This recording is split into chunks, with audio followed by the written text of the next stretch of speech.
Hi, for this video I just want to talk about the three main reasons why your pump died prematurely. So this water pump have a motor inside, and the reason it dies is because the motor actually burned out. And one of the reasons your motor will burn out is if you don't clean the filter regularly. So for me, the filter cartridge inside this pump, I actually take it out and rinse it once every 4 or 5 days. So if you don't do that, you're gonna start building pressure inside this pump, and that's gonna make the pump work harder and basically shortening its life.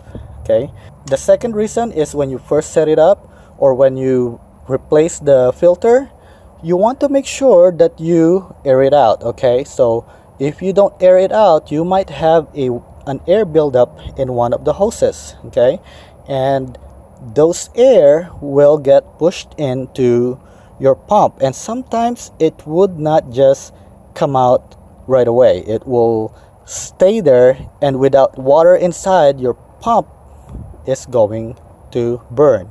Okay, so that's the second reason. And the third reason basically is adding an extension cord. So if you look at this cord that came with the pump is already 18 feet long. So the longer your cable, the less current it will bring. So it's advisable that you run a new outlet closer to where your pump is. And if you cannot do that, make sure that you get a proper outdoor extension cord, because if you're not aware, extension cord actually have different thickness of wire. So if you get the cheapest one, you probably get a 16 gauge wire, and if you add it with this 18 feet cable already, that is not enough to bring proper current to your pump, and that will basically burn your pump as well. So if you have to add an extension cord, get at least a 12 gauge wire. So I hope that this video is helpful to you.